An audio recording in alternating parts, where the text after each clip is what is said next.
La Sociedad Dominica de Medios de Comunicación, Sodomco, presenta A Pensar Más con Rosa María Palacios.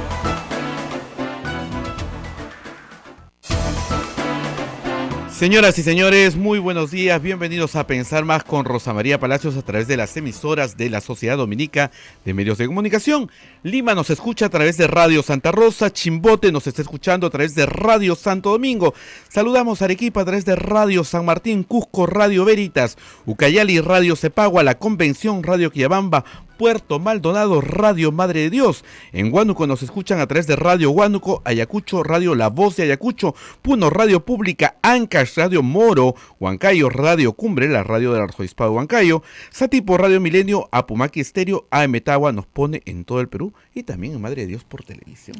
Rosa María, muy buenos días. Muy buenos días a todos ustedes, gracias por escucharnos. Hoy teníamos un programa muy especial con un invitado muy especial. Está con nosotros el fiscal José Domingo Pérez, como ustedes saben, una persona en este momento muy notoria por el trabajo que hace dentro del equipo especial formado para investigar el caso Lavallato en el Perú. Doctor, muy buenos días. Muy buenos días a ustedes. Y bueno, gracias por el saludo. Lo de notorio no sé si se ajusta. Se ajusta, en este momento sí se ajusta. Usted ve las portadas de los periódicos, su fotografía aparece en él casi todos los días, lo cual es extraño para un fiscal, ¿no? Yo soy abogada también y salvo el fiscal de la Nación, ¿no es cierto?, el resto eran más o menos anónimos. Vamos a hablar de eso en un instante, pero yo quería llevarlo muy atrás. Encantado. Porque es evidente que le están investigando, pero hasta la partida de bautismo. Entonces, es bueno que usted nos cuente un poco sobre su trayectoria. Sabemos que es fiscal hace 12 años, sabemos que tiene una maestría en Arequipa. ¿Dónde nació usted y dónde se crió? ¿Dónde estudió de chico? Yo nací en Lima, pero podría decirlo por circunstancias del destino, porque mis padres son arequipeños, mi vida ha sido en Arequipa, y circunstancias de un traslado que realizaron mis padres a la ciudad de Lima, allá por el año de 1976, nací en esta ciudad. Pero inmediatamente regresaron mis padres conmigo, y prácticamente toda mi vida ha sido allá en Arequipa. Sí. ¿Estudió en San José? La Salle. La Salle. Colegio La Salle. No tiene pierde, ¿ya? O es San José o es La Salle. O sea, no es difícil achuntarla. En aquellos años. En aquellos años. Y luego fue a la Universidad Santa María de Arequipa. Sí, en la Universidad Católica Santa María. Y ahí estudié Derecho. Y bueno, egresé. Eso es curioso, ¿no? Es una universidad que ha producido muchos jueces supremos y muchos miembros del Tribunal Constitucional también. Sí, ha habido una época en que bastantes magistrados de la universidad han estado cumpliendo la función acá en la ciudad de Lima. Bueno, yo he tenido la oportunidad de estar acá en Lima cumpliendo esta labor y egresado de esa casa de estudios. ¿Y apenas egresó, tenía vocación de fiscal? Lo que pasa es que la vocación creo que se va cultivando conforme uno va desarrollando o desempeñándose en el cargo. Yo en la época universitaria no me iba a imaginar... Creo que nadie, ¿no? Exacto, probablemente como se inició la entrevista, ¿no? Siendo una persona tan notoria, yo tan solo quiero cumplir mi labor, mi trabajo, creo que por eso ingresé al Ministerio Público. ¿Y cuando salió de la universidad hizo actividad privada alguna vez o de frente al Estado? No, como siempre suele suceder, hay algunos años en los cuales uno tiene que ganarse la vida. Lógico. De todista como son los abogados. ¿Y ejerció en Arequipa? Sí, algunos años. Muy joven. Sí, hasta que en aquellos años, creo 2005 más o menos, el reglamento para postular al Consejo Nacional de la Magistratura permitía que personas jóvenes en ese momento pudieran ingresar dando un buen examen, ¿no? Exacto. Aun cuando la hoja de vida o el currículum no sea bastante abundante en papeles. Entonces ingresé y agarré plaza en Maynas, que es Iquitos, y creo que fui uno de los fiscales más jóvenes en ese entonces. En una de las zonas más difíciles del Perú, le diré. Prácticamente tuve que irme de un extremo del Perú al otro, dejando a mi familia. De Arequipa a Maynas, qué calor. Ahora, ¿no era un castigo para usted? Era una manera de un poco conocer, desarrollarme profesionalmente, salir y ver cómo era precisamente mi profesión en un campo sí difícil que es ser fiscal. No, y en Maynas es básicamente drogas. Hay bastantes carencias, pero creo que eso también me ayudó bastante a aprender, a poder asumir responsabilidades, poder enfrentar los problemas. Circunstancias que actualmente me suceden, me han sucedido también en el pasado, pero en una menor intensidad. Por ejemplo, de que probablemente, un ejemplo, estuve en la Fiscalía de Caballococha, que queda entre la frontera entre Brasil y Colombia. En la puntita, en la arriba. Ahí se lleva en varias horas de pequepeque o en vuelos de apoyo de la Exacto. FAP. O un rápido que le dicen como una lancha con motor, 8 horas más o menos. Y él tenía que reemplazar al fiscal, el fiscal más joven, entonces me enviaban a mí. Y tuve que afrontar, por ejemplo, el levantamiento de la población por una protesta, por un tema de educación, creo que de asignaciones de plazas. Y uno va aprendiendo, más joven se va un poco formando la ¿Y personalidad. de Maynas a dónde fue? ¿A Moquegua ahí? No, en Iquitos estuve año y medio, volví a postular y agarré plaza a Trujillo. Ya. En el año 2006, 2007. Pero usted así se las rifaba, ¿no? Porque en Trujillo había una cantidad de asesinatos por sicariato espantoso. Sí, cuando llegué me sorprendió, pero también entendí la realidad del norte, en especial de Trujillo, saber de que había un tipo distinto de criminalidad que podía afectar a la persona. En el caso tuve conocimiento de varios fiscales que fueron asaltados, extorsionados. Pero creo que había el firme propósito de cumplir adecuadamente el trabajo por parte de todos los integrantes del Ministerio Público. Entiendo de que un poco esta situación se ha mejorado allá. No, sí, ha mejorado pero en mucho. la época, claro, que yo llegué 2006, 2007, estamos hablando épocas difíciles. Ahí estuve aproximadamente 11 meses, vine a Lima. ¿Volvió a postular? No, ya para venir a Lima hice una permuta con un fiscal que quería ir a Trujillo. Estando en Lima, voy a dictar una clase a Moquegua y se implementaba el Código Procesal Penal. El nuevo, claro. El nuevo Código Procesal Penal. Y como yo estaba trabajando o había trabajado en Trujillo con el nuevo Código Procesal Penal, la presidenta de la Junta de Fiscales Superiores de Moquegua, la doctora Katia Guillén, me indicó si es que hacía mi pedido para que yo vaya a esa zona, yo aceptaba porque yo era titular finalmente ya de Lima. Entonces acepté, me promovieron de plaza a fiscal provincial de Moquegua. Pensé que iba por, no sé, algunos meses. Luego vino el moqueguazo y terminé quedándome 3 años. Claro. Además estaba más cerca de Arequipa, ¿no? Claro, pero por el trabajo a veces tampoco podía ir continuamente a Arequipa los fines de semana, que uno es lo que uno espera, ¿no?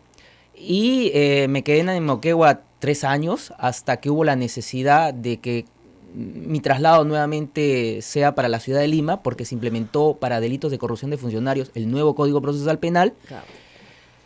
Quien era presidenta de la Junta en Moquegua, la doctora Katia Guillén, viene a Lima como coordinadora y decide traerme o retornar a O sea, a casi Lima. toda su carrera como fiscal ha trabajado con el nuevo Código Procesal Penal. Prácticamente desde el año 2007, claro. O sea, tiene más de 11 años con el nuevo código. Yo diría que soy uno de los pocos fiscales del Perú que tiene bastantes años con el nuevo código. el nuevo código. La gente que nos está escuchando de repente no entiende lo que significa esto, pero para los que somos abogados significa mucho, porque es una revolución en el campo de la persecución del delito. Y fue una revolución que se tuvo que hacer poco a poco, y el último sitio donde se implementó fue en Lima. Y que falta. Y que falta todavía un pedazo de Lima. Exactamente. ¿ya? Pero casi todo Lima ya está. O sea, ha sido un proceso de implementación larguísimo el de ese código. Es una de las cosas más largas que he visto en aplicación de ley. Entonces, claro, con esa experiencia, y usted ya era titular en la Plaza de Lima. Siempre he sido titular. Cuando voy desde que entró a Desde Iquitos. que ingreso al Ministerio Público, yo ingreso por concurso público, Claro. por el Consejo Nacional de la Magistratura en el 2005. Solamente soy promovido para Moquegua como fiscal provincial. Y cuando me retornan a Lima como fiscal provincial especializado en delitos de corrupción de funcionarios, hasta que el doctor José Antonio Peláez Bardales decide regresarme a mi plaza de origen, que era fiscal adjunto titular de Lima, y cuando me regresa a mi plaza de origen me permite un mes. O sea, le digo esto entre un poco como anécdota, ¿no? Porque al regresar a mi plaza, al no tener la responsabilidad, pude estudiar, pude prepararme y ascendí a la misma plaza que me había retirado el fiscal de la Nación. Claro, porque ya tenía la maestría. No, claro, pero las maestrías ya yo la había estudiado en Arequipa, solamente que la presentación de la tesis lo hago después. Mucho después, como pasa normalmente. Y también hago una maestría en Lima, en gestión pública, porque como ya soy... En el año 2011, diciembre, soy titular, fiscal provincial titular especializado en delitos de corrupción de funcionarios. Consideré la necesidad que si Claro. no me autocapacito, no voy a poder desempeñar adecuadamente la labor. Y ingresé a la maestría de gestión pública en ESAN, porque son temas que son útiles para mi campo. Y también me gradué de esa maestría. Ah, bueno. Ha sido chanconcito, entonces, como dicen acá todos los comentarios. Bien, muchachos, así es el estudio, pues. Ah, acá hay 80 fans. Nunca viene tanta gente a trabajar. Tan temprano no llega. No, jamás llegan tan temprano los que hacen acá. ¿De dónde han salido tantos? Los voy a acusar con el fiscal. Ahora, esta especialización en corrupción de funcionarios, bueno, claro, lo hace muy útil para una investigación como la que está llevando a cabo. Usted permanecía en su fiscalía, a partir de ahí ya permanecía como titular en su fiscalía de corrupción de funcionarios, ¿no es cierto? ¿Hasta qué año estaba ahí? Hasta el 2016. Yo llego a Lima en enero del 2011 para la implementación del nuevo Código para Delitos de Corrupción de Funcionarios. Estuve en calidad de fiscal provincial provisional de la Fiscalía Anticorrupción de Lima hasta septiembre, en donde el ex fiscal de la Nación, José Antonio Peláez Bardales, me regresa a mi plaza de origen, que era fiscal adjunto titular de Lima. Postulo justamente en ese año, en el mes de septiembre, octubre, e ingreso a la plaza de fiscal provincial titular anticorrupción. En diciembre asumo el cargo y me encuentro en ese puesto hasta la actualidad. No, yo lo sé, como titular, pero ¿cuándo lo llaman para el equipo especial? No, más bien, ¿cuándo es que me convocan para la Fiscalía de Lavado de Activos? Exactamente, Bien. que no era su especialidad, pero bueno, es lo mismo, ¿no? Claro, tiene conceptos similares, metodologías de investigación parecidas. Esto habrá sido en septiembre del año pasado, 2017. Perdón, 2017, ya claro. se fue, estamos en enero del 2019. Sí. Y algunas curiosidades.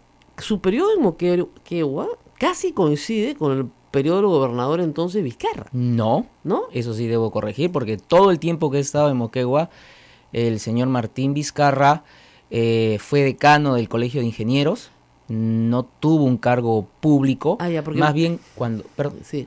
Es que él fue gobernador del 2006 al 2010. No, ahí creo que quien fue gobernador en esa época fue la señora Cristala Constantinides. En la época suya. De ahí viene el señor Jaime Valencia, creo, que lo conocían como Jamocho. Entonces él fue del 2010 al 2014 y usted ya se había ido en enero del 2011. Sí, muy bien. Más o menos. Entonces nunca hubo una coincidencia con Vizcarra. No. Aclararlo es importante, le explico, porque dicen que usted pues es el ahijado de Vizcarra, que se conocieron en Moquegua, no como, pues el plagio de su tesis, etcétera, etcétera. No es el único caso, están buscando las tesis de un montón de gente. Entonces, puede ser, ¿no? Y es bueno aclararlo, que usted nunca investigó a Vizcarra, ni conoció a Vizcarra, salvo en estas cosas sociales, colegio de ingenieros, qué sé yo, que te invitan de gremios. No, ahí sí también a ver, nunca lo conoció. Precisión. No, nunca lo conoció. Sé que tenía este cargo de decano del Colegio de Ingenieros porque investigo el moqueguazo. Claro. Y dentro de este caso, él había sido incorporado por un fiscal anterior. Ya. Y el tema que se estaba investigando era disturbios. Claro. Entonces, es en ese desarrollo del proceso que yo tomo conocimiento de quién es esta persona. Pero así, en una actividad social, nunca lo he conocido, no tengo relación con él, ni siquiera me lo he cruzado en la calle en la ciudad de Moquegua, a pesar de que es pequeña. Es enana, ¿cómo no? Exacto. Y menos acá en la ciudad de Lima, es decir, niego totalmente que yo tenga cualquier vínculo que lo pueda conocer, que sea amigo, conocido, vecino. No tengo ningún tipo de relación con el señor Martín Vizcarra. Lamentablemente, como fiscal estoy expuesto a la crítica, a que se busque desprestigiarme, a que se inventen situaciones que no son ciertas, pero los tantos años que llevo de fiscal he aprendido a tener que saber de que hay sectores que no van a aceptar nuestro trabajo. Bueno, evidentemente los investigados nunca están felices de ser investigados, ¿no? Obviamente, los abogados de los investigados tampoco, los que tienen intereses con los investigados tampoco. Entonces, esperar un aplauso, un reconocimiento, no. Más bien sí me preocuparía si ellos me están aplaudiendo o están Claro. indicando de que mi trabajo es el más óptimo, porque obviamente se los está afectando en una investigación, en un proceso, ¿no? Soy el fiscal, el que finalmente tiene que acusar.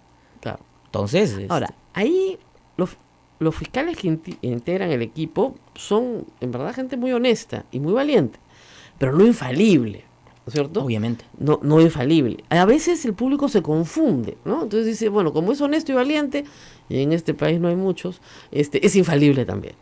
Y no es así, porque sus, digamos, solicitudes son a veces no atendidas por los jueces, no consideran que hayan fundamento. ¿Ha tenido usted la sensación de que las está ganando todas o tiene la sensación de que la cosa va pareja? Es que porque los investigados sienten que la están perdiendo todas. No, por el contrario, yo creo de que no es que hay una sensación de que vamos ganando todo o una sensación de que va todo parejo. Cuando se ha solicitado la prisión preventiva, para poner un ejemplo en el caso de Keiko Fujimori, he solicitado la prisión preventiva de otras personas más. Sí, claro. Y el juez Concepción Carhuancho no le ha dado la razón. No me ha dado la razón y me ha dado comparecencia con restricciones en algunos casos, a pesar de que considero, esto es ya una apreciación personal, de que tenía fundamento para que le diera prisión preventiva. Ah, no, claro, si no, no lo pediría, ¿no? Por eso. Claro, o sea, usted no pide 100 para que le den 50, usted pide 100 para que le den 100. Obviamente. Y espero que en segunda instancia esto se pueda debatir y se revoque la decisión del juez Carhuancho respecto a las personas que no le han dado comparecencia con restricciones. Y de la misma manera en la segunda instancia, el juez Concepción Carhuancho dio prisión preventiva para algunas personas y la sala lo ha revocado. Yo sé que usted ha agarrado algunos de estos casos anticorrupción en materia del caso Odebrecht empezados. Exacto. Así que no se le puede achacar a usted el problema del plazo, porque es un problema compartido con otro fiscal. Pero de todas maneras, doctor, una investigación que dura 3 años hace poco servicio a la justicia, ¿no? O sea, la justicia que tarda no es justicia, como se dice, pero también hace poco servicio a la justicia. 3 años. Y ahí, en el filo del plazo, ¿no? Se piden las medidas restrictivas de la libertad. ¿Por qué no se avanzó antes? ¿O usted no encontró prácticamente nada avanzado? Bueno, digamos que es una situación en general. Tengo que asumir la crítica como fiscal, como representante del Ministerio Público, pero también encontrar una justificación, todavía sin entrar en la problemática del equipo especial, en general del Ministerio Público.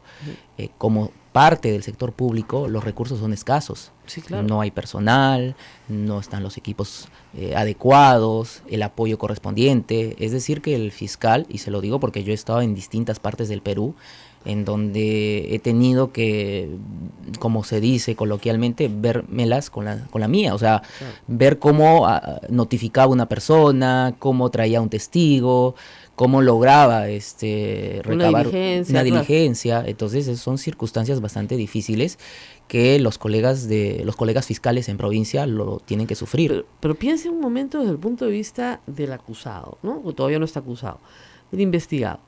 Es una persona que se pasa 3 años en investigación. En el último minuto le dan 36 meses de prisión. Pasa 6 años y de repente lo absuelven. A eso voy.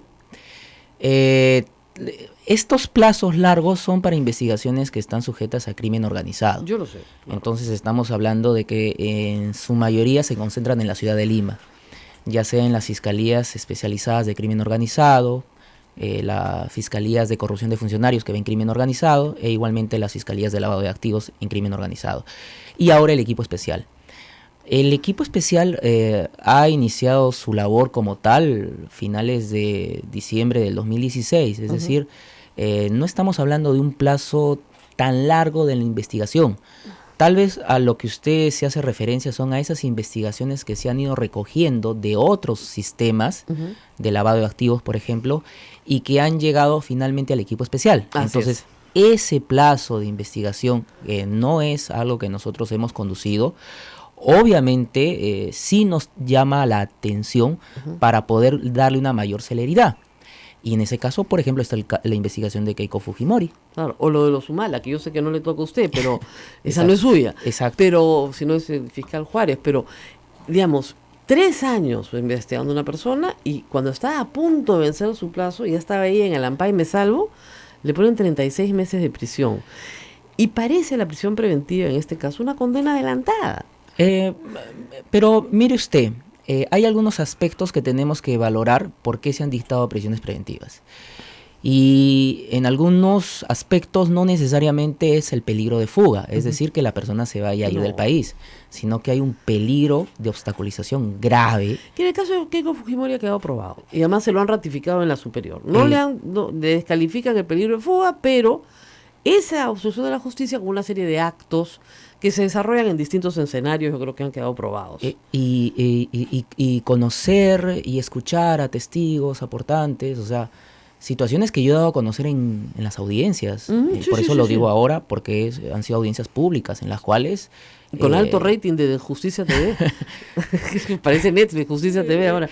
Pero de verdad, con alto rating. O sea, ha habido mucha atención pública. Y hay un interés enorme en seguir los procesos, entenderlos, entender normas procesales que no son para el público en general, pero sí ha habido interés. Pero lo que me preocupa más a mí, de verdad, es los plazos. Porque, digamos, tenemos que servir a la justicia finalmente, ¿no? Y una persona no puede pasarse 6 años de su vida sabiendo que es inocente, porque se presume inocente, para que al final sea absuelta, o el delito haya prescrito, que es peor todavía. No es este el caso, que son delitos más graves, pero... como sistema no estamos respondiendo a las expectativas del pueblo, si es que ese va a ser el esquema por ahora. Y algunas voces se han alzado para decir que la prisión preventiva de 36 meses es excesiva y que debería modificarse la ley para que no vaya más de 18 meses. Bueno, por ejemplo, yo podría discrepar en ese aspecto. Hay algunos aspectos vía cooperación judicial internacional que probablemente la respuesta demanda más de 1 año o 2 años, y podemos analizar las investigaciones por organizaciones criminales de tráfico de drogas en las cuales en algunos casos, a pesar de que ya han tenido que concluir la investigación, ir a juzgamiento, no llegó la solicitud al país requerido. Entonces son circunstancias que, por ejemplo, obligan a plazos mayores en temas de crimen organizado. Ahora, el tema del lavado, que es yo se lo pregunté al doctor Vela y me dijo que sí, que era la parte más difícil de la investigación. El tipo de lavado en el Perú, y esto lo he sostenido muchas veces, yo creo, como otras personas, que el tipo como está escrito en el Código Penal no alcanza. Es decir, Keiko Fujimori, para tomar ese ejemplo, tenía que conocimiento o presumir que el dinero que le daba Odebrecht para su campaña, suponiendo que esto sea absolutamente cierto, que yo sí lo creo también, porque eso sí lo ha podido usted probar, pero tenía que saber o presumir que era dinero de fuente ilícita. Y bueno, Odebrecht no era pues una organización dedicada al tráfico de drogas, ni a la trata de mujeres, o sea, no, ¿cómo probar eso? Usted ofreció como prueba, durante la audiencia, el hecho de que Keiko Fujimori en el 2008 como congresista de la República hubiera votado favorablemente en un informe que excluía de delito a Odebrecht. Pero como congresista no tiene mandato imperativo, puede votar como quiera. Entonces, ¿no cree usted que esa es la parte más floja de toda la presentación? Yo creo que es la parte que tenemos que construir en el desarrollo de la investigación preparatoria si deseamos pasar a una etapa, a un probable juicio oral, lo digo con probabilidad. ¿Usted cree que de repente, cuando dice probable, de repente no hay juicio oral? No, porque también tengo que buscar e investigar elementos de descargo. O sea, mi labor no solamente son elementos de cargo para ir a un juicio oral, sino elementos de descargo para ver si la conducta por supuesto. No puede ser conducida a otras etapas del proceso. Pero a lo que voy, a la pregunta que usted me realiza, claro, definitivamente el aspecto del conocimiento es un aspecto difícil para la investigación, y creo que no solamente para el delito de lavado, en general varios tipos penales es bastante complejo la labor que realiza el Ministerio Público, pero también tenemos que emplear los indicios que pueden darse a partir de elementos que se van encontrando en el desarrollo de la investigación. O sea, por ejemplo, si Keiko Fujimori o su defensa se le presenta y dice, doctor, queremos llegar a un acuerdo, no de colaboración eficaz, sino nos declaramos culpables de obstrucción de la justicia porque efectivamente hemos desarrollado esto. Le vamos a dar toda la lista de gente que nos aportó plata, que puede ir a testificar, pero no es delito de lavado. No me gusta hablar mucho en escenarios Hipotéticos. hipotéticos. Pero digamos, es una buena negociación. No le puedo decir en este momento. No se negaría a escuchar. Es que no, como fiscal no puedo. No O sea, puede negarse a escuchar. No puedo. Usted recibe a todos. Tengo que recibir a la persona que está siendo investigada, al testigo, a la persona que Así probablemente es. no tiene ninguna de estas condiciones. Tengo que recibirlas, tengo que escucharles, porque esa es mi labor. Finalmente soy un servidor público, estoy al servicio del ciudadano. Sería absurdo que cualquier fiscal le diga a usted, a este investigado no lo voy a recibir porque tengo ya mi teoría del caso tan construida que no necesito escucharlo. No es así. Estamos al servicio de todos los ciudadanos. Y en ese contexto, la prisión preventiva no es un elemento de presión para que el investigado finalmente confiese un delito menor y le cuente todo lo que sabe y se concluya el proceso, porque en realidad el código está orientado a concluir los procesos lo más pronto posible. Entonces, digamos, como fue la prisión preliminar, usted con la prisión preliminar rompió un bloque de una organización criminal y logró importantísima información de varios testigos que le dijeron cómo había operado, ¿no es cierto?, el trasiego de dinero de Lima a Tarapoto, de regreso a Lima a través de vía bancaria. ¿No es la prisión preventiva acaso un medio de coacción para que una persona termine diciéndole, mire fiscal, ¿qué quiere saber? Le cuento todo, ¿no? No considero que eso sea así, porque si no el legislador no lo hubiese establecido en el proceso penal. Pero por el contrario, veámoslo desde el lado del testigo, desde el lado del agraviado. Uh-huh. El testigo y el agraviado sienten temor porque el investigado está buscándolo, está interfiriendo, lo está amenazando, lo está coaccionando, está buscando a los familiares. Y es el familiares. testimonio de varias personas que usted recoge y presenta en la audiencia pública. Y en general en varios casos. No necesariamente tiene que darse la figura de que el investigado va a fugar. No. Sino perturbación de la justicia es muchas cosas. Exacto. Una es fugar, otra es comprar testigos, otra es mover el cadáver, otra es... O sea, cualquier acto que finalmente impida que usted conozca la verdad y que por lo tanto la sociedad conozca la verdad. Porque el primer derecho es el derecho a la verdad. Tenemos derecho a saber qué pasó. Y en ese sentido su investigación es muy importante porque sí arroja un modus operandi de la forma en la que se recaudan fondos de campaña. Y en eso ya el aporte de la investigación es importantísimo. Pero, y que las normas Gafi dice que el uso del dinero en efectivo es un indicador de lavado de activos. Pero es un indicador, no es la pistola humeante. Vamos construyendo el caso en la investigación preparatoria con elementos de cargo, de descargo. Pero mire usted qué complicado es explicarle al público lo siguiente. Usted está construyendo un caso mientras tiene presas a las personas. No, tengo los fundados y graves elementos que me han obligado a solicitarle a un juez una medida restrictiva para poder desarrollar la etapa de la investigación preparatoria. Si no hubiese solicitado esa medida, probablemente en ese escenario no se hubiese llevado a cabo o no se podría llevar a cabo una investigación adecuada. Es decir, testigos o personas que quieran brindar la declaración al Ministerio Público todavía sentirían ese temor, se sentirían presionadas o coaccionadas de no declarar libremente al fiscal. Claro, en inglés eso se llama, usted lo habrá estudiado igual que yo, phishing.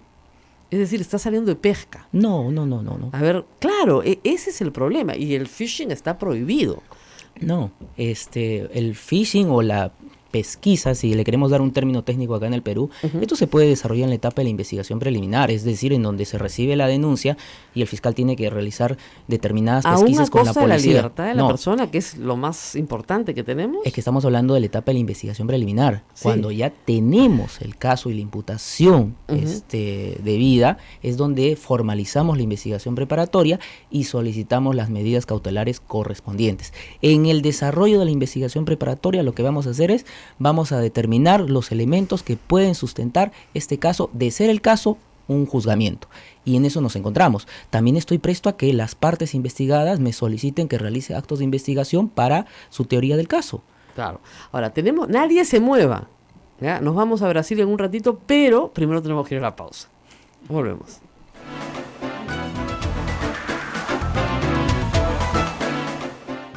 Sodomco, Sociedad Dominica de Medios de Comunicación. Continuamos con A Pensar Más a través de las emisoras de la Sociedad Dominica de Medios de Comunicación. Rosa María Palacios está conversando con el doctor José Domingo Pérez, fiscal especial del caso Lava Jato. Rosa María. Esperamos no aburrirlos a veces hablando un poco en términos jurídicos, pero yo trato de hacerlo lo más fácil posible. Bueno, ayer se filtra el acta del preacuerdo con Odebrecht. De acuerdo a lo que me dijo el doctor Vela, el acuerdo con Odebrecht tiene más de 1000 páginas. Es un acuerdo que cita efectivamente todo lo que se ha investigado, todo lo que se tiene, lo que se ha proporcionado, lo que se va a proporcionar. Un acuerdo de 1000 páginas que tenía que traducirse al portugués, ¿no es cierto? Validarlo en castellano, homologar en los dos idiomas, y eso demora. Es evidente también que hay un grupo muy interesado en frustrar el acuerdo. ¿Qué significa filtrar esta acta? ¿La necesidad de hacer público lo que no puede hacer público para frustrar el acuerdo? Bueno, el día de ayer tomé conocimiento que a través de las redes sociales estaba circulando unas fotografías del acuerdo preparatorio. Me preocupó esta situación porque me da a entender de que alguien ha ingresado a mi oficina y ha tomado fotografías del acuerdo. Y yo, bueno, coincidentemente estaban los medios de prensa al momento que salía de la diligencia de la empresa telefónica, y había señalado de que ya algún investigado o algunos investigados habían señalado de que tenían informantes en el Ministerio Público o en la Fiscalía. Bueno, usted no lo va a decir, pero lo haré yo más preciso, el señor Alan García, que tuvo que desdecirse, ¿no se acuerdan? En un tuit, no, yo me refería a un señor anónimo que de buena fe habló con mi abogado cuando yo no estaba en el Perú. Eso fue después de haber dicho, yo tengo informantes de fiscalía. Esa ha sido muy buena, disculpe que me ría, pero ¿cómo puede ser que Alan García no sepa que eso es delito? Eso es delito. Usted se puede reír, pero usted bien lo ha dicho, es un delito. Es un delito. ¿Cómo vas a tener espías dentro de la fiscalía? Y ahora que salga esto, finalmente confirma de que en efecto hay informantes o personas que no están cumpliendo su labor adecuadamente en la fiscalía. Claro, porque además yo entiendo que ustedes tienen códigos de seguridad para entrar al área donde están sus oficinas, que apenas se dan cuenta que alguien los ha burlado, inmediatamente cierran todo, lacran todo. O sea, que hay un protocolo de seguridad. Un poco que esta situación había desmejorado con la gestión del ex fiscal de la Nación, Pedro Chávarri. No sé si usted se acuerda que yo tuve que ir la noche del 31 a lacrar los ambientes, porque un día anterior ya había habido una incidencia de que la puerta que tiene control biométrico había fallado y se había abierto, y el personal que había ido ese día domingo a trabajar había encontrado la puerta de ingreso de la oficina abierta. Entonces hubo la necesidad, una vez de que nos dan a conocer que nos estaban removiendo el equipo especial, en mi caso ir a la oficina y lacrar la misma. Claro. Ahora, yo no sé si es que en esos momentos o no sé si ahora puede ser el mismo personal de la fiscalía, que usted sabe que a veces remuneran a esta gente que está mal pagada, la tentación, y todo el mundo tiene un celular, tomarle fotos a estas páginas, que no son muchas las que se han publicado, no más de 8, no es tan difícil. Entonces yo no digo que dude de su propia gente, pero puede haber alguien desde adentro que está interesada en vender este material. Se va a mejorar los controles, definitivamente vamos a solicitar la reevaluación del personal, mayor nivel de seguridad, pero lo que evidencia es de que lo que se está buscando es de frustrar definitivamente. Que pero no ¿se frustran o firme. no se frustran con esto? Es que hay la voluntad de parte de la Fiscalía, de parte de la Procuraduría, de la empresa, sus funcionarios, de cerrar de una vez proceso de colaboración eficaz y que se lleven a cabo los procesos de manera regular, ellos prestando las declaraciones correspondientes, dándonos las pruebas, las evidencias que sean requeridas. Ahora, el asunto, doctor, no solamente son los documentos, que son muy importantes y se validan ya en el juicio oral, sino que los testimonios puedan ser presentados en el juicio oral. Y eso implica que estas personas, desde Brasil, vía Skype, ahora tecnológicamente no se necesita más, puedan ratificar sus dichos en juicio oral. Exacto. Y eso es central, porque lo que les han proporcionado hasta ahora ha sido de buena voluntad, incompleto, en declaraciones generales y sin ninguna garantía que se ratifique en el juicio oral, con lo cual no tienen nada. Bueno, pongámonos en el escenario que estas personas interesadas en que fracase el proceso de colaboración logran su cometido, ¿no? Así es. Su propósito. Definitivamente va a ser más difícil encauzar los casos para un juicio y lograr algún tipo de sentencia condenatoria, ¿no? Yo presumo que ahí se les cae todo, no que va a ser más difícil, se les cae todo, porque digamos, los testimonios son centrales en el caso de Lavallato, centrales. Son centrales porque además también nos han dado ellos la documentación que acredita el depósito en determinada ¿Qué era lo que banca faltaba? extranjera. ¿Qué era lo que faltaba? ¿Qué ¿no? es lo que ¿Qué era faltaba? lo que faltaba? O sea, necesitaba usted no solamente no solamente que el testigo tenga los incentivos para decir la verdad, que los tiene, porque si no va preso, necesitaba la corroboración, ¿no es cierto? Y además hay que decirlo, como el acceso es permanente, MyWebDay, esos sistemas encriptados, no han terminado de desencriptarse todavía, ni siquiera para Brasil. Hay bastante información y que también se va a realizar una labor de recabar toda la información que sea pertinente al Perú. Ese es el compromiso que la empresa ha dado, de que fiscales puedan ir ahí y conjuntamente con funcionarios de la Procuraduría del Brasil o Fiscalía se puedan revisar esos sistemas. Ahora, en algunas intervenciones anteriores, porque usted también ha asistido a algunos interrogatorios en Brasil, han sido mucho más cautos, ¿no es cierto? El famoso caso del señor Nestre, gerente de obra del tren eléctrico, Metro de Lima, pues en la mañana no les quiso decir nada y en la tarde habló como un lorito. ¿A qué atribuye usted este cambio? ¿Desconfianza? ¿Desconfían muchísimo de la Fiscalía peruana? Cambian mucho de actitud en la misma diligencia, lo cual es extraño. Yo creo que también mucho depende de la garantía que le pueda dar el Ministerio Público, ¿no? Yo creo que con la firma de un acuerdo de colaboración eficaz, ellos saben de que toda la información que van a dar y que los compromete penalmente a los funcionarios de la empresa que van a dar esa declaración, van a tener esa garantía de que no van a ser procesados por esos dichos o esas indicaciones que hagan respecto a funcionarios públicos, ex funcionarios públicos peruanos. Ellos, o sea, van a tener la garantía de no ser procesado, la empresa no va a ser procesada tampoco, van a poder recuperar sus bienes en el Perú, que estuvieron, recuerde usted, el doctor Juan Malton Castro le embargó todos los bienes a Barata, dijo no hablo más, y es más, pidió a la Procuraduría ya que lo excluyan de declarar a Perú, y la Procuraduría le dio la razón. Y sucedió, ¿no? Y sucedió, y durante meses Barata no pudo decir, no quiso y no pudo decir una palabra, con lo cual los casos estaban estacionados. Porque hay este otro problema, que también es un problema ético, no solamente jurídico, sino también tiene una dimensión ética, ¿no? Que es la de ¿por qué se la van a llevar barata?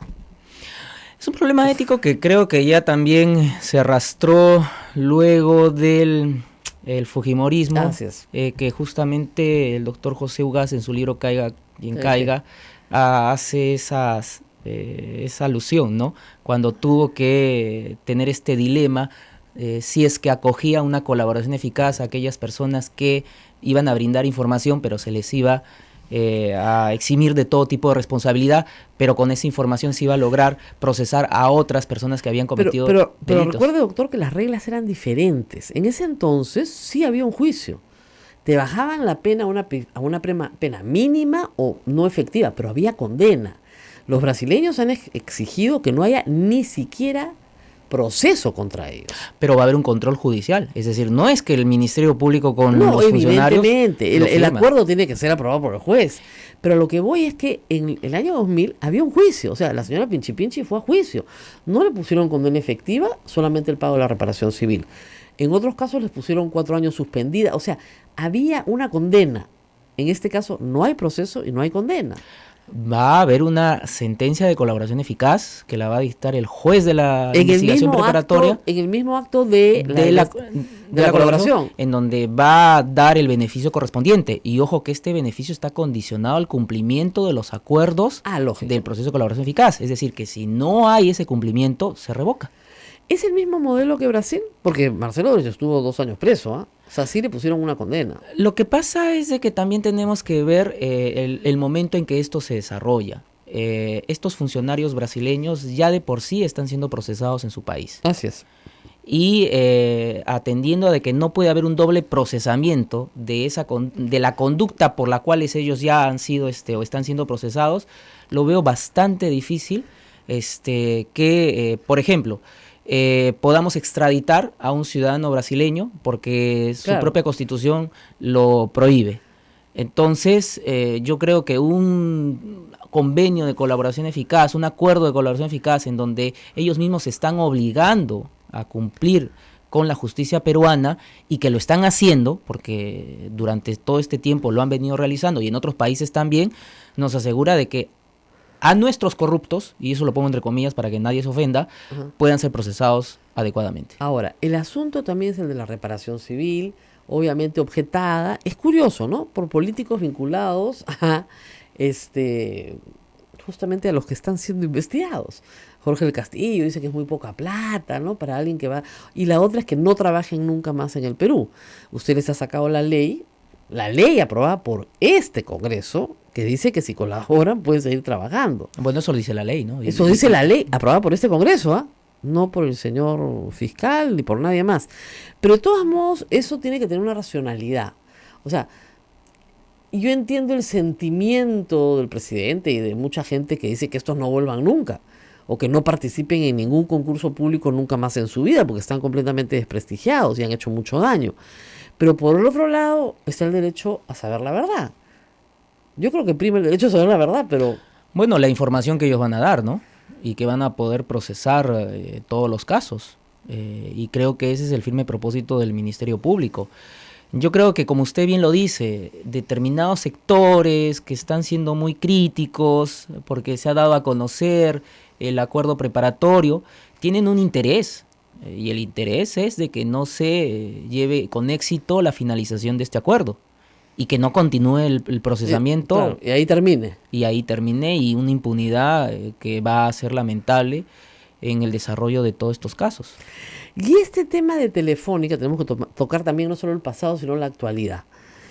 Una trabajadora dice algo que no deja de ser interesante, es decir, la ley que administra toda la telefonía en el Perú obliga a las empresas de telefonía a guardar al menos, dice, no solamente 3 años, al menos 3 años de información. Y usted pidió información anterior. Exacto. Que resulta que sí tenían, pero que no estaban obligados a tener, pero sí la tenían. Bueno, lo que nos han informado, lo que puedo dar a conocer, hay algunos aspectos que se están verificando. El día de ayer se ha verificado de que ellos han implementado un software o un programa nuevo que permite recuperar información más allá de los 3 años, que eso es lo que están entregando las autoridades a nivel nacional, pero que también conservan en otro inmueble información que puede ser de utilidad, pero que no estaban obligados por ley a entregarlo. Así es. Y que sí demandaría un procesamiento a través de un programa de software que esto lo pueda recuperar. Y nos han dado a conocer de que hoy día se va a realizar esa diligencia, se pueda ver o buscar si está esa información que está requiriendo el Ministerio Público. Ok, ustedes están pidiendo información del año 2011. 2009-2014. Bueno, es mucho tiempo. 2009, es bastante. Son 10 años. Es bastante. Son investigaciones que se han dado a conocer como habíamos iniciado. La noticia criminal ha llegado hace poco, entonces tenemos que hacer un poco de búsqueda respecto a años. Claro, porque pasados. fíjese, el 2016 ya Odebrecht no daba plata, pues estaban todos presos. Ahora, ¿han identificado ustedes en la investigación, para todos los casos de participación de dinero ilícito en campaña, algún caso en el cual no sea solamente Odebrecht, ¿no es cierto?, la que entrega dinero? Bueno, eso no le podría indicar. Porque eso es lo interesante. O sea, disculpe que haga las preguntas interesantes, porque a mí lo que me llama la atención y a mucha gente es que no confiesen que efectivamente recibieron dinero de Odebrecht y que eso no era ilícito y que no hay lavado. Y que no digan, bueno, señor fiscal, efectivamente le metimos a la bomba, es una falta administrativa, acá va nuestra lista de aportantes, la firme, la verdadera, no la de todos estos. La empresa tal, no querían aparecer, bueno, no vamos a ir presos por eso, así que... Lo que hace presumir, esto es solo una presunción, que podría haber dinero ilícito, peculados de la época del padre, en fin, O sea, otras fuentes verdaderamente ilícitas que son las que verdaderamente quieren ocultar. Bueno, dentro de la investigación, y creo que esto también ya lo dije en audiencia en el caso de Keiko Fujimori, no solamente nos hemos centrado en la arista de dinero proveniente de Odebrecht, sino también de otras fuentes que se habrían podido dar. Entonces es lo que estamos llevando a cabo dentro de la investigación preparatoria, determinar si además de lo de Odebrecht, este dinero ha provenido, por ejemplo, de la década de los 90, ¿no? Exactamente, ¿no? Hay en esa época un aumento de capital de una empresa de los hermanos Fujimori con dinero que proviene del Japón, que es extraño, pues una empresa transnacional gigantesca que decide invertir únicamente en Sudamérica, en el Perú, en la empresa de los hermanos Fujimori. Entonces, ahí hay una pista interesante de otros dineros, ¿no es cierto? Sí, eso está detallado en las disposiciones de ampliación de la formalización y eso se ha dado a conocer en las audiencias. Porque de repente usted descubre que efectivamente sí había dinero proveniente de ilícitos. La otra crítica, doctor, es que se han centrado en un tipo de lavado que es poco probable que lo puedan probar si solamente se basa en Odebrecht, pero los cohechos, o sea, usted está viendo el caso de Alan García, donde están los verdaderos delitos, por ponerlo de alguna manera, es donde están los cohechos y las colusiones, donde no hay duda, están pagando, para que lo entienda la gente, coimas por obra pública. ¿Por qué eso está tan atrás? Bueno, ahí sí voy a tener que hacer un poco de autocrítica a la labor del Ministerio Público. Cuando hemos recibido los casos, nos hemos visto en la necesidad de adecuarlos, en algunos casos, a colusión. Ya. Porque se había escogido un tipo penal que considerábamos de que no abordaba todas las conductas que se habían realizado, es decir, la concertación o la entrega de la obra. Estaba casi todo en cohecho, ¿no es cierto? Tráfico de influencias. Está peor, no tiene ni 4 años. Claro, a ver, que me escuchen ustedes, que de aquí viene mi comentario. La Fiscalía siempre va a buscar que se impute el delito con mayor pena. ¿Por qué? Porque probablemente el colegiado, el que juzga, no te va a dar pues todo. Entonces, si te juzgan por un delito que tiene 4 años de pena, no tienes prisión efectiva. Bueno, para una misma conducta, que es una colusión que tiene 15 años. Bueno, pero la colusión es el tipo penal que se ajusta precisamente cuando hay concertación en la entrega de obras. No lo discuto. Entonces, ¿quién calificó? El fiscal anterior.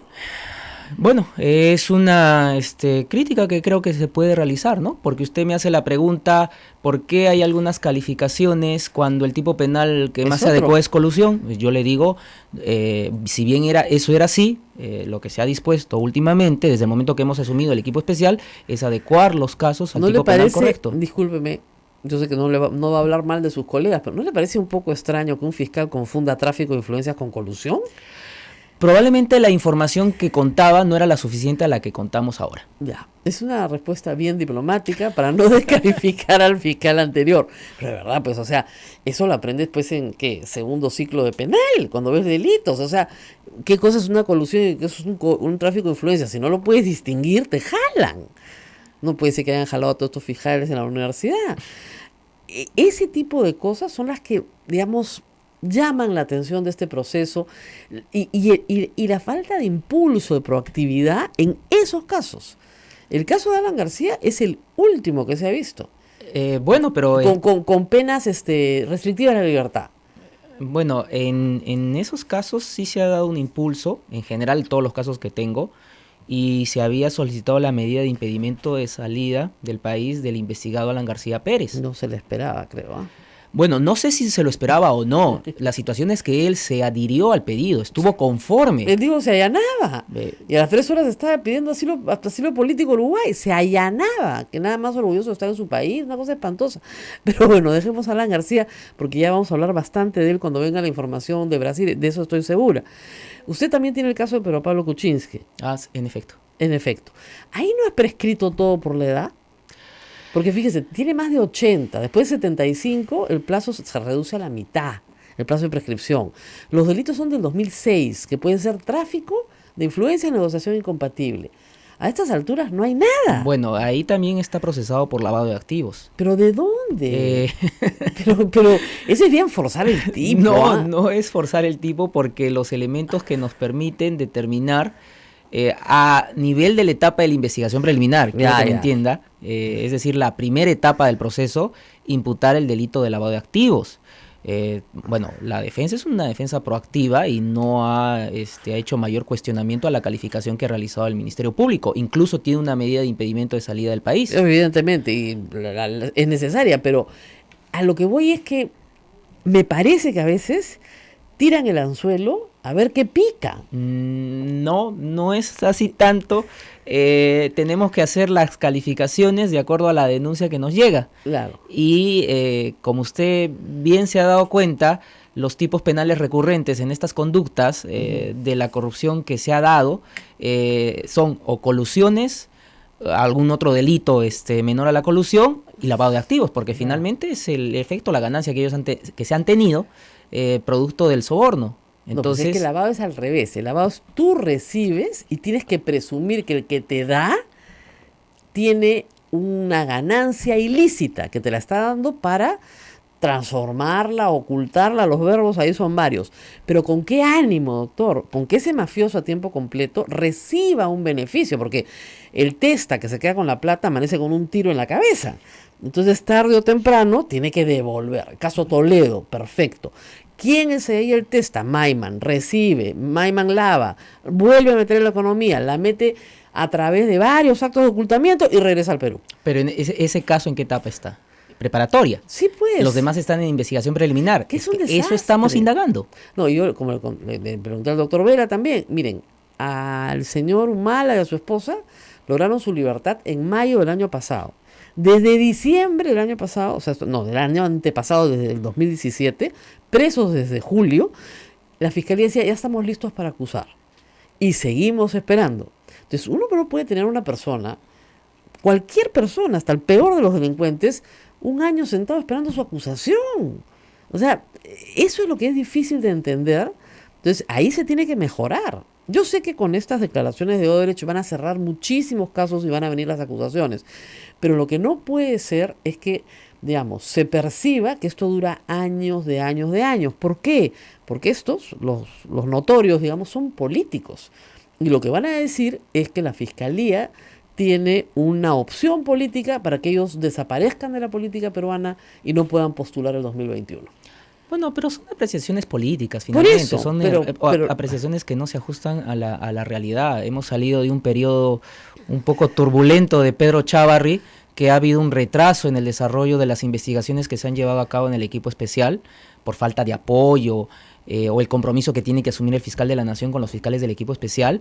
Pero claro, definitivamente tenemos que aceptar la crítica que pueden realizar determinadas personas con conocimiento, como usted, pero también que se está tratando de encauzar los casos adecuadamente. Ya el caso que hace mención de el señor Ollanta Humala y Nadine Heredia, creo que ya se dio por concluida la investigación preparatoria. Tienen 30 días. Definitivamente. Pero los 30 días de la Fiscalía creo que son no, son útiles, no calendario, ¿no? Entonces la cosa... Definitivamente va a haber la crítica.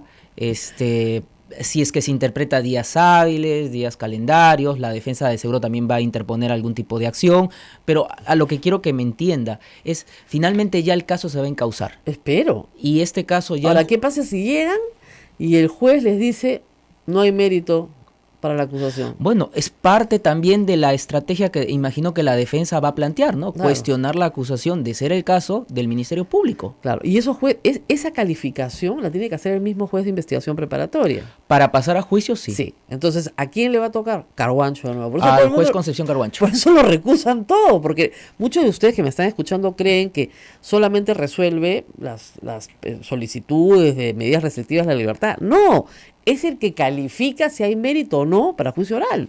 Y si él dice que sí hay mérito, va a haber juicio oral, de todas maneras. Bueno, pero demos también la opción de que el Ministerio Público tiene las pruebas para que se pueda debatir en juicio oral. Ojalá, No y- estoy señalando que haya culpabilidad, sino Claro. que eso se va a probar en juicio. Pero sí al mérito para pasar a juicio oral. Claro, el problema es que, ¿qué pasa, doctor? Y esto va a ser un problema bien grave al final. Si después de toda la expectativa generada, ¿no es cierto? Y el convencimiento, usted mire las encuestas, el convencimiento de que estas personas, las notorias, los políticos, han cometido delitos y no se consiguen condenas. ¿Y por qué no pensamos No, a mí lo que me preocupa es que haya un movimiento social realmente molesto con el sistema de justicia en general, no con usted, pero con el sistema de justicia en general, diciendo, oiga, hace, no sé, de acá a 3 años, 4 años, 5 años, 6 años discutiendo esto, y estos salen como triunfadores, cuando todos sabemos lo que han hecho. Yo creo que más bien hay que ser optimista. Creo que desde el punto de vista de la Fiscalía, cerrar un convenio de colaboración eficaz con la empresa nos va a dar mayor evidencia o prueba para poder encauzar estos casos a juicio oral, y vamos a hacer nuestro mayor esfuerzo para que se logre las condenas correspondientes respecto a las personas en las cuales sí consideramos de que hay prueba de la culpabilidad respecto a un delito. Pero eso lo vamos a tener que realizar en los meses que vienen. Yo espero que este año no solamente sea la acusación que se va a llevar a cabo en ese caso, en mención de ser el caso siempre en probabilidad, porque eso depende del doctor Germán Juárez, sino en otros casos. En otros casos que este año también tenemos que dar por concluido. Por favor, o sea, yo sé que no depende de ustedes la extradición de Toledo, no depende del Ministerio de Justicia y su relación con el Departamento de Estado en los Estados Unidos. Pero ese es otro caso que está pero redondito, ese estaba redondo desde el primer día.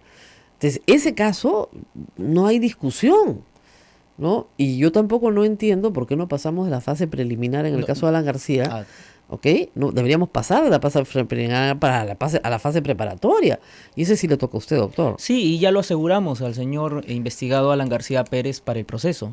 No le puedo adelantar si vamos a pasar a la otra etapa. Déjeme que lleve a cabo los actos de investigación. No quiero... Pero lo tenemos acá. Lo que no quiero es que sufra por su boca, porque muchos le imputan eso, que hablan los fiscales, en fin, el juez Richard Concepción, han hablado mucho, y al hablar mucho perjudican su propia estrategia de investigación. Y básicamente me refiero a sus opiniones del doctor contra el doctor Chávarri. Digo contra. Yo he tenido que explicar muchas veces, el público no lo entiende, que la Fiscalía no es una institución militarizada, ¿no es cierto?, donde él es el general y usted es el teniente. No es así. Él lo entendía así. Él decía, yo soy su superior y él me debe obediencia. Él no le debe ninguna obediencia, ¿no es cierto? Él es el titular del pliego, tiene una relación administrativa, mas no puede vulnerar la autonomía, porque usted no entró más que por concurso de un ente ajeno a la misma Fiscalía. Pero en fin, de todas maneras, no hay que buscarle pues 3 pies al gato, ¿no? Entonces, bueno, por las opiniones que he vertido o he dado sobre Pedro Chávarri, he sido investigado por la Oficina de Control Interno del Ministerio Público y he terminado archivando esas investigaciones, señalando que he hecho ejercicio de mi derecho constitucional a la libre expresión. Bueno, a veces la doctora Ábalos, pues, que ahora ya está de fiscal de la Nación, así que ahí es todo felicidad, pero le ha podido pasar que no le tocara a la doctora Ábalos y ahí sí se hundía el caso. Entonces, mejor es salvar el caso. Yo me imagino que usted tiene el mismo espíritu. Me muerdo la lengua, pero salvo el caso.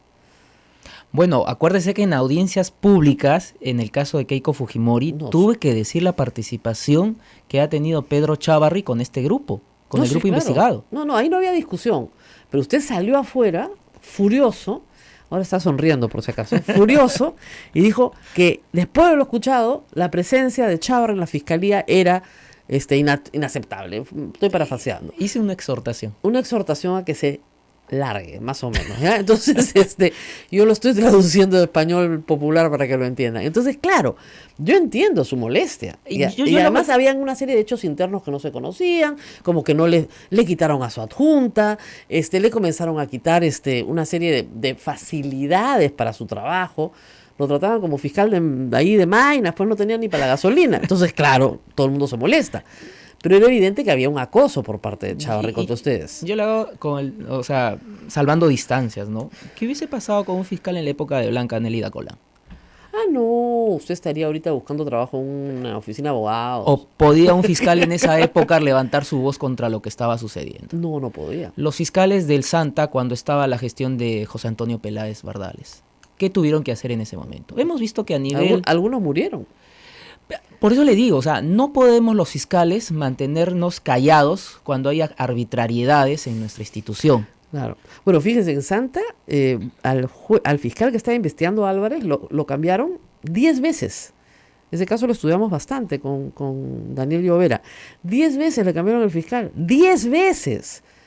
Y eso también hay que decirlo, es un derecho de las personas inocentes. Las personas inocentes que están en estos procesos, se me acercó una y me dijo, el 31 de diciembre en la noche me dijo, me han cambiado a mi fiscal. Es el 4º que me cambian. Yo lo único que quiero es que esto termine, yo no tengo nada que ver, pero si me siguen cambiando el fiscal, eso no termina nunca. Es terrible, pero también hay gente inocente que, digamos, que está ahí porque estuvo en el lugar equivocado, en el momento equivocado, pero no tiene ninguna razón para estar ahí, pero está dispuesta a colaborar en todo lo que se le pide, y lo único que quiere es que no le cambien el fiscal. Mientras que los malosos esos quieren que les cambien el fiscal cada 3 meses para que dure para siempre y prescriba.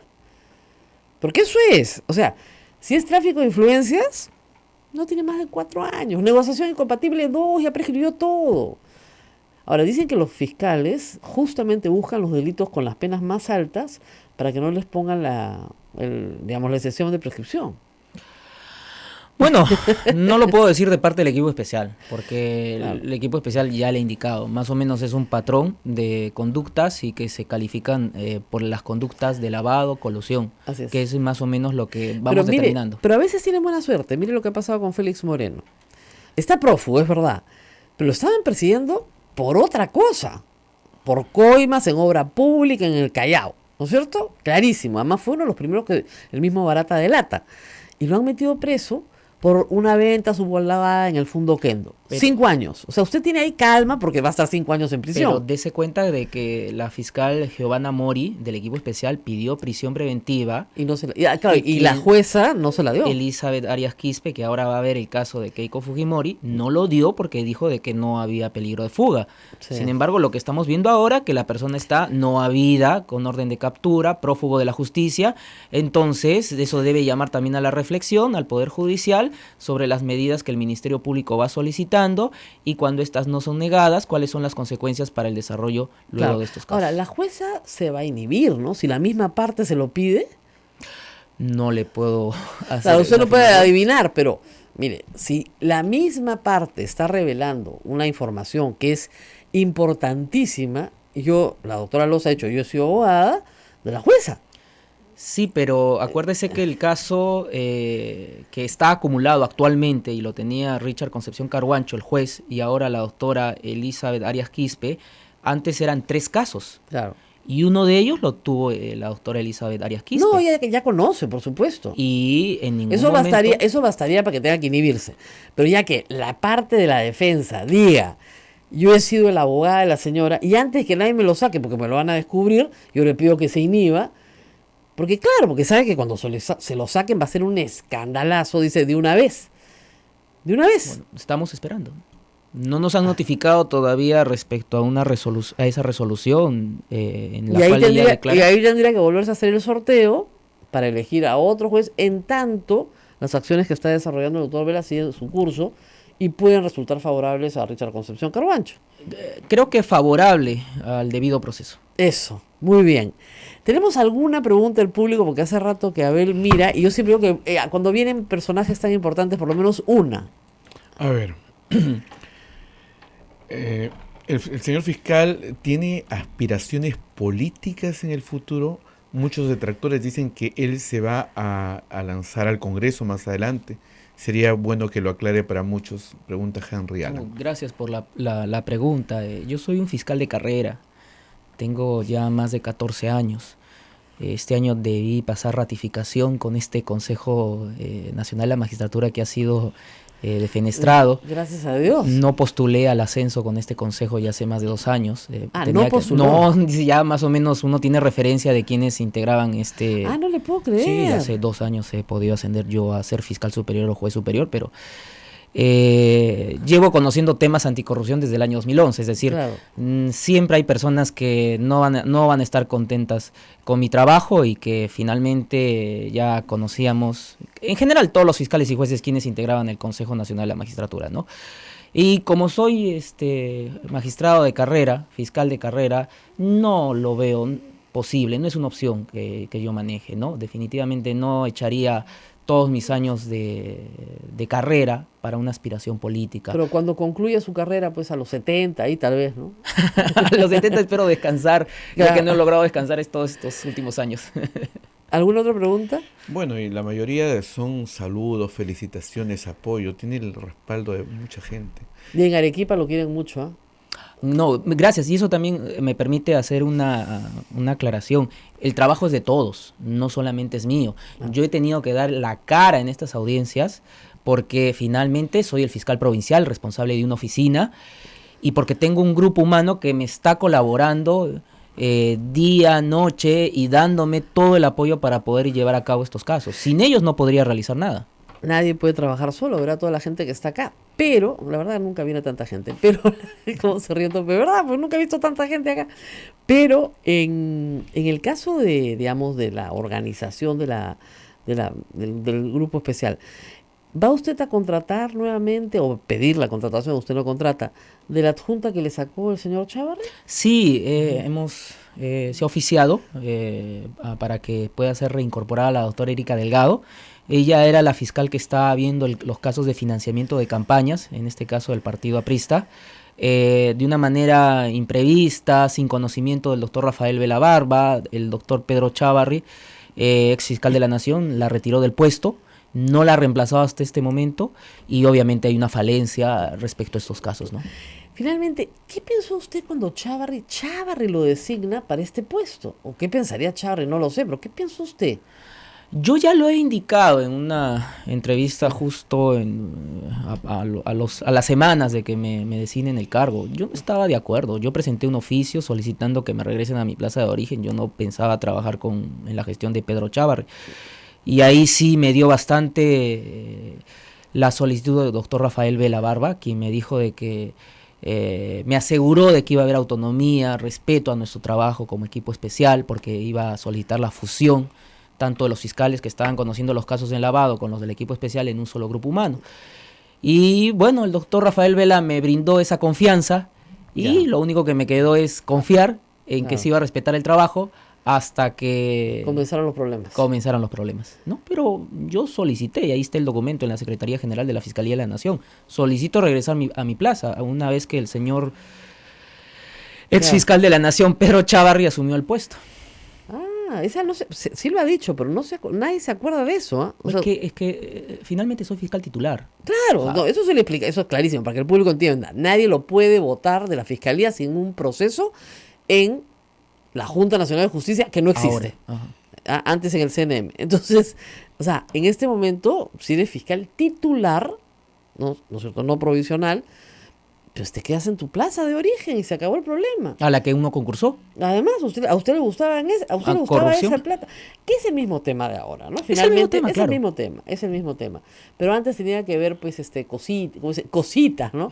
Un puente aquí, una obrita allá. Ahora está viendo, pues, la interoceánica completa. Entonces es otra cosa. Y tenemos el respaldo del doctor Rafael Vela, de la doctora Zoraida Ábalos como fiscal de la Nación. Situación que no estaba sucediendo anteriormente. Claro. ¿Es importante el respaldo administrativo, entonces? Definitivamente. Si no, no hay forma. Mire usted, solamente para ponerle un ejemplo, estaba yo ubicado en un 6º piso, en donde estaba sucediendo este problema de la puerta. Ajá. Ya actualmente nos vamos a mudar al 4º piso que se ha habilitado en el edificio donde desarrollamos nuestra labor, y eso da muestra de que en efecto hay un compromiso de la señora fiscal de la Nación para con el grupo del equipo especial. Así es. Ahora, yo tendría backup de todo en otro sitio, ¿eh? ¿O no? No le podría decir porque exactamente. Hace algunos meses trataron de ingresar a mi departamento rompiendo la puerta y creo que ese hecho también lo denuncié, ¿no? Sí, y claro. Hay personal policial que está cuidando ahí el Además edificio. Es increíble porque esa zona, de verdad, la conozco, está repleta de seguridad de distintas tiendas, comercios, todo. O sea, no es que sea una zona así, La Pampa, no, es una zona con cualquier cantidad de seguridad. Cámaras de vigilancia. Cámaras de vigilancia, guachimanes, o sea, de la zona alrededor. Ya puede ser dentro de un edificio que no te ve, pero tiene portero, o sea, tiene todo. Que te rompan la puerta del departamento ahí, no voy a dar la dirección, pero ahí bien difícil que nadie haya visto nada. Bien extraño, y que coincide con el momento de la presentación de la solicitud de la prisión preventiva contra Keiko Fujimori. Fue ese día que retorné a mi domicilio y en horas de la tarde vi que la perilla de la puerta estaba salida. Salida, o sea, le habían dado un combazo para que ésta se pudiera salir. Mi familia estaba adentro, o sea, yo estaba bastante preocupado, ¿no? A partir de ahí hay personal policial en el edificio, ¿no? Lo que pasa es de que no podemos ser ingenuos de que no vamos a sufrir ningún tipo de represalia, ataque. Mire, si usted ha estado en Maynas viendo narcotráfico, sabe cómo es. En Trujillo también. En Trujillo, sicariato, o sea, vaya delitos, ¿no? ¿Y por qué quiere ser fiscal? Todo el mundo debe estar preguntando, ¿por qué este hombre quiere? Por vocación, supongo, ¿no? Por vocación, la vocación de servicio. O sea, Claro. sabe la satisfacción que se siente cuando uno ayuda a las personas que son agraviadas de un delito, de un crimen.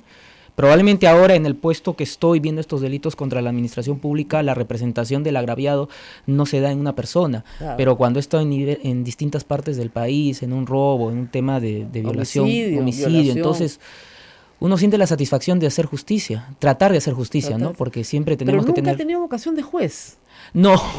No, yo soy fiscal, espero cuando ascienda seguir siendo fiscal, si tengo que ir al Poder Judicial, lo haré porque no hay plazas en el Ministerio Público, pero yo soy un fiscal acusador, investigador. Eso. Eh, Una última. La tenemos que- última, bueno, esto más es como un aviso, ¿no? Señor fiscal, comunique, por favor, o confirme, por favor, si es que tiene o no cuentas en Twitter, porque hay algunas cuentas de Twitter con su sí, nombre. que toman su nombre. No tengo Twitter, Facebook, Facebook tampoco, precisamente porque pueden ser utilizadas, pueden utilizar mi nombre, pueden buscar obtener algún tipo de beneficio indebido. Así es. Hace años no tengo Así es. estos medios de comunicación, que los respeto, trato de leerlos, pero no tengo para evitar precisamente En esas su caso, circunstancias. señor, mejor ni tener tarjetas, ¿ah? Le digo. Yo ni tarjetas tengo. No tengo nada, o sea, es una vida en la cual hay bastantes privaciones, pero como le quiero decir, no por el cargo actual, ya llevo años, Años en eso. años. Eso no es nuevo. Ahora tiene un foco encima. Esa es la única diferencia. Que tiene sus cosas buenas, porque, digamos, yo nunca he visto que el 31 de diciembre la gente salga a protestar porque están sacando un fiscal de su puesto. Eso no ha sucedido, que yo recuerdo en la historia del Perú. Y si alguien recuerda el incidente, por favor me lo cuenta, ¿ya? Pero yo no lo he visto en mi vida y vale, tengo bastantes años, ¿no? Entonces tiene su lado bueno, porque la visibilidad hace que esté más protegido, pero tiene su lado malo, sobre todo en la vida personal. Sí, tuve que dejar a mi familia ese día, ¿no? Claro. Y Ir al 31 de diciembre, o sea, a la gente le gusta estar con su familia el 31 de diciembre, porque es un derecho humano. Bueno, muy bien, gracias, señor fiscal, Gracias. por haber venido hoy día con nosotros. Como ha visto, no estamos de acuerdo en todo, porque en el derecho no todos estamos de acuerdo en todo, Sí, y eso es lo pues, bonito, y eso es lo justamente digamos, la confrontación en proceso es lo que hace esta profesión tan noble y tan interesante, ¿no? Exacto. Gracias, doctor, por estar No, con las nosotros. gracias a ustedes, más bien. Gracias. Y nosotros nos vamos Mañana. hasta mañana. Hasta mañana, Hasta Rosa María, mañana. con A Pensar Más, aquí en Sodonco.